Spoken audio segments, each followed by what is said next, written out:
कुछ टाइम पहले मैं एक क्लाइंट से मीटिंग करने गया था और उनको एक उनका बिज़नेस लॉजिस्टिक्स में था और वो शिप रॉकेट जैसा एक बिज़नेस प्लेटफॉर्म मार्केट प्लेस बनाना चाहते थे। सो वो मीटिंग उसी के रिगार्डिंग थी कि किस टाइप का डेवलपमेंट, किस टाइप का प्लेटफॉर्म हमें डेवलप करना है उसके लिए एक एग्रीगेटर मार्केट प्लेस बनाने के लिए। और ड्यूरिंग दैट कन्वर्सेशन उन्होंने एक लाइन बोली जो मुझे काफ़ी मतलब आज तक वो मेरे साथ है, क्योंकि जब जब मैं ऐसे किसी इंसिडेंट में होता हूँ कि जब ऐसा कोई मेरे साथ एपिसोड होता है, जब मेरे साथ क्लाइंट का इंटरेक्शन होता है, तो मुझे वो लाइन याद आती है। उन्होंने बोला था कि जो सर्विस बेस्ड बिजनेसेस होते हैं ना, सर्विस बेस्ड इंडस्ट्री जो होती है, वो मोस्ट थैंकलेस जॉब है पूरे दुनिया में। क्योंकि जो एज अ सर्विस प्रोवाइडर, आप जो प्रोडक्ट बेस्ड बिजनेस होते हैं ना, उसमें ऐसा नहीं होता। सर्विस बेस्ड बिजनेसेस में क्या होता है ना, आप 365 डेज बहुत अच्छी सर्विस दोगे, ठीक है। साल में 365 डेज़ में आप 360 डेज़ 350 डेज़ बहुत अच्छी सर्विस दोगे। जो वो 5-10 दिन होंगे ना जिसमें आपकी सर्विस थोड़ा बहुत भी ऊपर नीचे होगी, और वो होगी। कोई भी बिज़नेस ऐसा नहीं है जिसमें डाउन टाइम नहीं आता, कोई भी बिज़नेस ऐसा नहीं है जिसमें अप्स एंड डाउन्स नहीं आते। तो अगर 5-10 दिन भी आपकी सर्विस में कुछ भी ऊपर नीचे हुआ, तो कस्टमर आपको इतनी गालियाँ देगा, इतनी गालियाँ देगा कि हो सकता है आपके साथ काम भी करना बंद कर दे, हो सकता है आपकी पेमेंट भी रोक दे। और मतलब ऐसा हो जाएगा कि मतलब जलजला आ जाए आपके ऊपर। ऐसा है सर्विस बेस्ड बिजनेस। और कोई मतलब आपका अप्रिसिएशन नहीं होगा, क्योंकि जब आप अच्छा काम कर रहे हो तो ना, तो ये एक्सपेक्टेशन होती है कि भाई अच्छा काम करने के लिए तो आपको हायर किया गया है, अच्छा काम करने के लिए तो आपको पैसे दिए गए, अच्छा काम करो और उसका आपको पेमेंट मिल जाएगा, वहाँ आपकी कहानी खत्म हो जाती है, उसका अप्रिसिएशन कभी नहीं मिलता है। लेकिन जब आप बुरा काम करोगे, बुरा काम क्या, जब डाउन होता ही है, कोई भी बिज़नेस है डाउन होगा, कोई भी बिज़नेस है उसमें हमेशा सेम रिस्पॉन्स नहीं आएगा, सेम रिजल्ट नहीं आएंगे।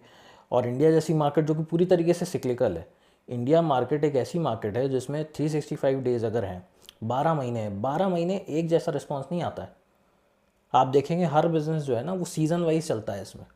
और जो सेकंड हाफ है, जिसमें दिवाली है, जिसमें दशहरा है, धनतेरस है, वो वाला जो सीज़न है ना, मेजॉरिटी इंडिया स्पेंड करता है उस वाले टाइम पे, नवरात्रि में, धनतेरस में, फिर शादियां आ जाती हैं, वहाँ पे स्पेंड होता है सबसे ज़्यादा। आप सोचेंगे कि फर्स्ट हाफ में आपको सेकंड हाफ वाला रिजल्ट आएगा, वो नहीं आने वाला। से फर्स्ट हाफ में आपके एक तो जहाँ ये होली चली जाती है उसके बाद कुछ होता नहीं है, देन आपका समर वेकेशन आ जाता है, लोग घूमने चले जाते हैं, कुछ नहीं होता, ठीक है। तो प्रॉब्लम क्या है, प्रॉब्लम सबसे बड़ी प्रॉब्लम ये है कि लोग ये चीज़ एक्सेप्ट नहीं करना चाहते कि बिज़नेस में डाउन टाइम आता है। प्रोडक्ट बेस्ड बिजनेस में भी देखिए चीज़ें ख़राब होती हैं, उसमें भी आपको वारंटी दी जाती है कि कुछ ख़राब होगा, प्रोडक्ट ख़राब होगा, प्रोडक्ट के अंदर कोई पार्ट ख़राब होगा तो उसको रिपेयर कराया जा सके, उसको चेंज कराया जा सके। वहाँ पे एक्सपेक्टेशन ये नहीं है, बल्कि वहाँ पे ये होता है कि ठीक है, मैंने प्रोडक्ट, मुझे मिला है, मैंने पैसे दिए तो मुझे प्रोडक्ट मिल गया। तो वहाँ पे एक्सपेक्टेशन क्लियर होती है कि ठीक है, प्रोडक्ट का है, 3 साल चलेगा, 5 साल चलेगा। लोग एक माइंडसेट लेकर चलते हैं कि वो ख़राब भी हो जाता है, रिपेयर कराने में भी उन्हें इतनी प्रॉब्लम नहीं होती। मतलब वो कस्टमर जो है ना, वो कंपनी को या बिज़नेस को इतनी गालियाँ कभी नहीं देगा जितना हम अगर मार्केटिंग कर रहे हैं, परफॉर्मेंस मार्केटिंग हम कर रहे हैं, मेटा 4 दिन अगर उसका परफॉर्मेंस ख़राब हुआ, तो क्लाइंट मतलब ये हो जाता है कि आप काम नहीं कर रहे हो, आप सीरियस नहीं ले रहे हो बिज़नेस को, आपको काम करना नहीं आता, कोई प्रोफेशनलिज्म नहीं है। भाई वो 4 दिन सबका डाउन है, वो आपका अकेले का डाउन नहीं है। लेकिन जो हमें सुनने को मिलता है वो ऐसा हो जाता है कि भाई आपकी वजह से ना मेरा बिज़नेस इफेक्ट हो रहा है। जबकि हमने तो आपको कभी भी नहीं बोला कि आप मेटा को सोल प्लेटफॉर्म, उस पर सोल डिपेंडेंसी आप रखो, कभी भी नहीं रखना है आपको। मेटा एक ऐसा प्लेटफॉर्म है जिसमें आप सबसे जल्दी, सबसे कम पैसे में, सबसे कम टाइम में अपने कस्टमर के सामने पहुंच सकते हो। बट आपको वहाँ पे सोल डिपेंडेंसी क्रिएट नहीं करनी है उस प्लेटफॉर्म पे, आपको दूसरे प्लेटफॉर्म्स पे भी अपना प्रेजेंस रखना है। आप गूगल एड्स को भी यूज़ करिए, एसईओ को भी यूज़ करिए, सोशल मीडिया मार्केटिंग को यूज़ करिए, एज अ फाउंडर आप कंटेंट बनाइए। आपको हर चैनल, जो जो चैनल आप यूटिलाइज कर सकते हो, ये सारे चैनल फ्री हैं। एज अ फाउंडर आप कंटेंट बनाइए, वो तो बनाना इजी है ना। आपके पास वीडियो, सबके पास कैमरा है, सबके पास आईफोन्स हैं, सबके पास अच्छे अच्छे फ़ोन्स हैं, उनमें अच्छे अच्छे कैमरा हैं। आपको कुछ नहीं करना है, आप अपने फैक्ट्री में हैं, आप अपने वर्क प्लेस पे हैं, आप अपने फील्ड ऑपरेशंस में हैं। मान लीजिए किसी का फार्म लैंड्स का है, रियल एस्टेट का बिजनेस है, कहीं भी आप जा रहे हैं, कोई इंसाइट आपको कस्टमर से बात करते हुए मिली, उस पर वीडियो बनाइए, उसको डालिए, लोगों तक आपकी बात पहुँचेगी, लोग आपसे कनेक्ट करेंगे, लोग आपसे जुड़ेंगे। मार्केटिंग का जॉब सिर्फ परफॉर्मेंस मार्केटिंग एजेंसी का नहीं है। लेकिन जब कोई भी क्लाइंट हमें हायर करते हैं तो उन्हें ऐसा लगता है कि अब सारी रिस्पॉन्सिबिलिटी ना इस एजेंसी की है, मार्केटर की है, और 4 दिन एड्स ख़राब हो जाएं तो सारी रिस्पॉन्सिबिलिटी हम पे आ जाती है। बट सर, आपको ये समझना है कि बिज़नेस अगर आपका है तो रिस्पॉन्सिबिलिटी भी आपकी है। लोग बोलते हैं कि इंडिया में अकाउंटेबल लोग नहीं है, इंडिया में अकाउंटेबल बिजनेसेस नहीं है। अकाउंटेबल आपको होना है, आपके बिजनेस के लिए कोई और अकाउंटेबल नहीं होगा, आपको ये बात समझनी है। गैरी वेनरचुक है, बहुत फेमस आदमी है, मेटा में इन्वेस्ट किया, मार्केटिंग का उसको एक गुरु बोलते हैं, आप सर्च कर सकते हैं, उसके वीडियोस होंगे इंस्टाग्राम पे आपको मिल जाएंगे। उसने बोला है कि you shouldn't expect anyone else to work as hard in your business as you are doing. आपको ही इतना मेहनत कर सकते हैं, आपको ही बिजनेस में इतनी मेहनत करनी है अपने, कोई और नहीं करेगा। मैं ये नहीं बोल रहा हूँ कि मार्केटिंग एजेंसी कोई अकाउंटेबिलिटी नहीं, बट आप सोचें कि पूरा अकाउंटेबिलिटी उन्हीं की है। आपने मार्केटिंग उनको आउटसोर्स कर दी तो सारा मार्केटिंग वो ही करेंगे, वो भी लिमिटेड ही कंट्रोल है उनके पास। अगर मैं परफॉर्मेंस मार्केटिंग की करूं तो कोई परफॉर्मेंस मार्केटर, कोई एजेंसी गूगल और मेटा के एल्गोरिथम पे कंट्रोल नहीं रखती है। और अगर कोई आपको ये बोल रहा है कि वह रखता है तो वो आपको स्कैम कर रहा है, वो फ्रॉड है, क्योंकि वो पॉसिबल ही नहीं है। मेटा के एल्गोरिथम हो, अगर गूगल के एल्गोरिथम पे किसी का इतना कंट्रोल होता तो वो आपके लिए ऐड क्यों रन करेंगे, अपना ब्रांड नहीं बना लेंगे। कितना मुश्किल है D2C ब्रांड बनाना, हर गली हर नुक्कड़ में तो D2C ब्रांड है। कितना मुश्किल है D2C ब्रांड बनाना, जब पूरे देश में सप्लायर हैं, चाइना में सप्लायर है। वेबसाइट बनाना मुश्किल से 2 दिन का काम है, प्रोडक्ट लॉन्च करना है, पेमेंट गेटवे लेना है और उसके बाद आपको लाइव कर देनी है वेबसाइट। 10 दिन में एक D2C ब्रांड लाइव हो जाएगा। इतना मुश्किल है D2C ब्रांड बनाना, बैरियर टू एंट्री इतना लो है। ठीक है, कोई कंपटीशन, आपका कंपटीशन इसीलिए इतना ज़्यादा है ना, क्योंकि बैरियर टू एंट्री लो है।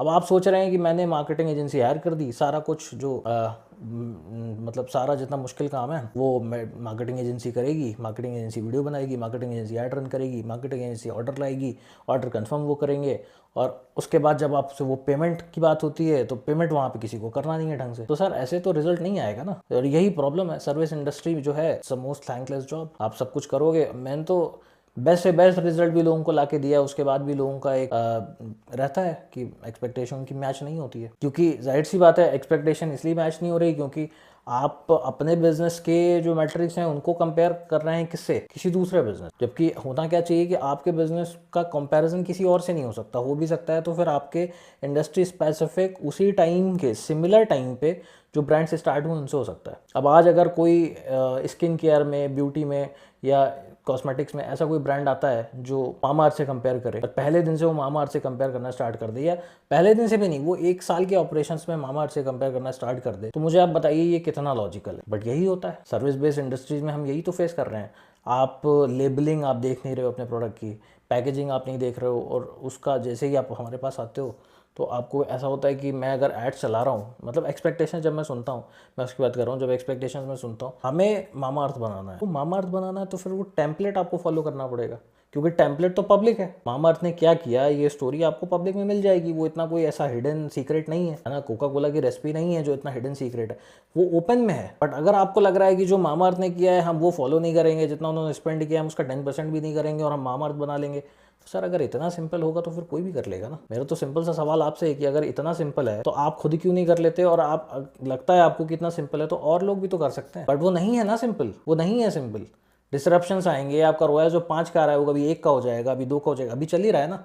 जो इंडियन मार्केट में D2C मार्केट में एवरेज रोयास 4-5 का होता था पिछले साल तक की बात मैं आपको बता रहा हूँ, जनवरी की, जनवरी टू मार्च 2025 में लोग मेरे पास आते थे, पूछते थे आपने कितने रोएस मैक्सिमम जनरेट किया। मैंने कहा सर मैंने 11 तक का किया हुआ है, हम लोग छोटे लोग हैं, ज़्यादा बड़ा क्लेम नहीं करते हैं, 11-12 तक का हमने किया हुआ है, वो भी एक पर्टिकुलर ब्रांड के लिए था, और मैं आपको क्लियरली बोल रहा हूँ कि वो रेप्लिकेट नहीं हो सकता दूसरे ब्रांड में। तो लोग कहते हैं कि ये तो कोई बहुत ज़्यादा नहीं है, आप 20-25 तक का रोएस मैं एक्सपेक्ट कर रहा हूँ। मैं कहा सर गुड लक आपको, मैं तो, मेरे पास तो नहीं है एक्सपीरियंस, इतना वास्ट एक्सपीरियंस, इतना डाइवर्स एक्सपीरियंस कि मैं आपको 20-25 तक का रोएस ला कर दे दूँ। आपके बिजनेस के मैट्रिक्स आप देख नहीं रहे हो, ठीक है। 200 रुपये का प्रोडक्ट मैं उसको बंडल बना के बेचूंगा, बहुत सारी उसमें चीज़ें करूंगा, उसका मार्कअप भी कर दूंगा। अब आपने पता नहीं कौन से माइंडसेट में मतलब लोग D2C ब्रांड लॉन्च करते हैं और फिर उसके बाद उसमें प्राइसिंग का इतना बड़ा झोल कर देते हैं। आप सोचो ऑनलाइन जब आप कोई भी बिजनेस प्रोडक्ट सेल कर रहे हो ना, ऑनलाइन में आप कोई भी बिजनेस कर रहे हो, तो रिटेल मार्केट से जितना MRP रिटेल मार्केट में जाता है उसका एटलीस्ट डबल या ट्रिपल MRP होना चाहिए उसमें, क्योंकि यही हमारा प्लेबुक है। आप उसमें 200 रुपये प्रिंट करके लेकर आओगे, मैं उसमें क्या ही कर लूंगा, उसमें कितना डिस्काउंट दिखा दूंगा। तो 300 रुपये MRP लिस्टेड है, 250 रुपये में लिस्टिंग करी हुई है 20% डिस्काउंट पे। मैं चाहकर भी नहीं लिख सकता कि अब तो 50% डिस्काउंट। और आपको पता है जो मार्केट का करंट ट्रेंड है उसमें जो आपका कैक है, कस्टमर एक्विजिशन कॉस्ट, ऑलमोस्ट जाता है कितना, वो आराम से जाता है 150, 200, 250 तक चला जाता है। तो 250 का प्रोडक्ट, 250 का कैक, तो प्रॉफिट तो डे 1 से ही नहीं बनना, आप लॉस में जाओगे, फिर सारा ब्लेम मार्केटिंग एजेंसी पे। तो प्रॉब्लम क्या है ना कि आप पहले तो मार्केट के इकोनॉमिक्स को, यूनिट इकोनॉमिक्स को आप अपने समझ लो। आपको लगे कि इस प्राइस पॉइंट पर आप प्रॉफिट बना सकते हो तो आप करो, और अगर आपको लग रहा है कि इस प्राइस पॉइंट पे भी आपको लॉस ही उठाना है तो फिर कोई नई स्ट्रैटेजी पे काम करिए ना। ऐसा कोई प्रोडक्ट चूज करिए जिसकी एक्चुअल में डिमांड है, जिसको आप थोड़ा एक्सपेंसिव भी बेचोगे तो लोग खरीदने के लिए तैयार हो जाएंगे। अभी वही 100 प्रोडक्ट्स हैं, उन्हीं 100 प्रोडक्ट्स को आप लॉन्च कर रहे हो। आप क्या कह रहे हो, मैं थोड़ी बेटर पैकेजिंग, थोड़ी बेटर लेबलिंग कर दूंगा, अपनी वेबसाइट थोड़ी अट्रैक्टिव बना दूंगा, और वेबसाइट अट्रैक्टिव बनाने के बाद आप उसमें बहुत अच्छे अच्छे एड्स चला दो तो ऑर्डर आ जाएंगे। तो सर फिर यही चीज़ तो और भी लोग कर सकते हैं ना।